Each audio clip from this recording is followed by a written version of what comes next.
الفنان محمد رمضان اتصرف بشكل غريب وصادم مع الفنانة ياسمين صبري. الواقعة حصلت في حفل حضره النجمين.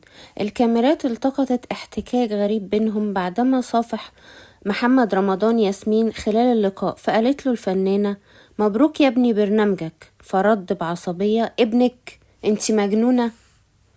دخلت الأزمة بين الفنان محمد رمضان والفنانة ياسمين صبري منعطف جديد بعد ما ألغى كل واحد منهم متابعة للآخر على مواقع التواصل الاجتماعي بعد اللي حصل في الحفلة. بعد رد محمد رمضان المفاجئ على ياسمين صبري في الحفلة، اتحركت فورا وسابت المكان. وفي أنباء بتقول إن هي مشيت من الحفلة كلها بعد ما حصل كده مباشرة. لكن محمد رمضان الغريب إن هو متأثرش واستمر في حضور الحفلة بشكل طبيعي جدا.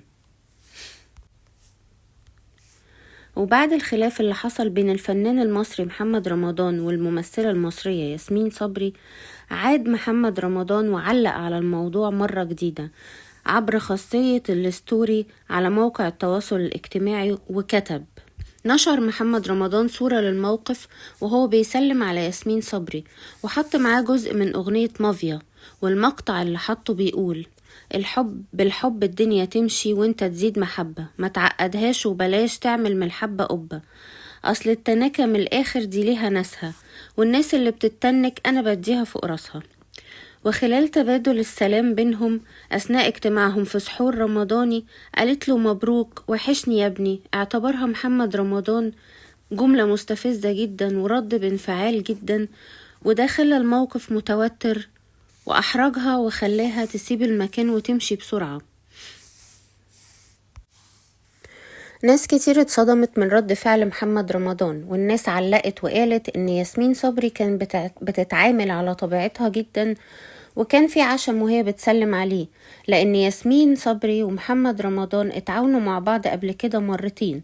مرة اشتغلوا مع بعض في مسلسل الأسطورة سنة 2007، والمرة التانية كان في فيلم الديزل في 2022. وناس كمان علقوا إن كلمة يا ابني في اللغة الاسكندرانية طبيعية ودارجة، ومش مقصود بيها أي تقليل من حد أو إنها تستفز اللي قدامها.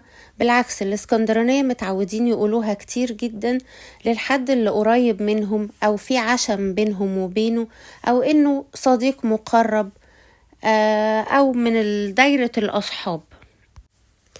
كمان في ناس دفعت عن النجم محمد رمضان وقالت إن هو كان مبتسم وهو بيسلم عليها، وكان بيهزر معاها لما قال لها: ابنك؟ انتي مجنونة.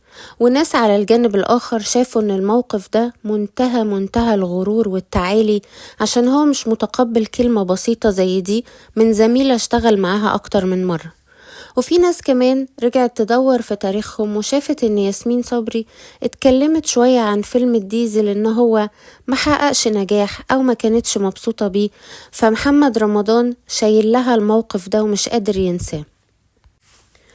كمان في ناس شايفة ان محمد رمضان حاطط نفسه في مكان معين، مش عايز حد يهزر معاه بالطريقة دي او يهز صورة معينة هو راسمها لنفسه او مكانة معينة، وما بيحبش حد يتقرب منه او يتعامل معاه بعشم.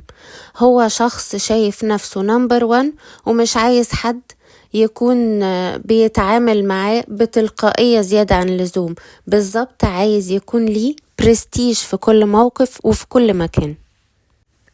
في الحقيقة ناس كتير تعاطفت مع الفنانة ياسمين صبري وشافت ان ده موقف محرج جدا، وان هي ما تستاهلش الرد ده او تتحط في الموقف ده قدام الكاميرات والصحفيين، وكمان انه ردة الفعل كانت قاسية قوي، وبيتمنوا ان مفيش اي فنان يتحط في الموقف ده مرة تانية.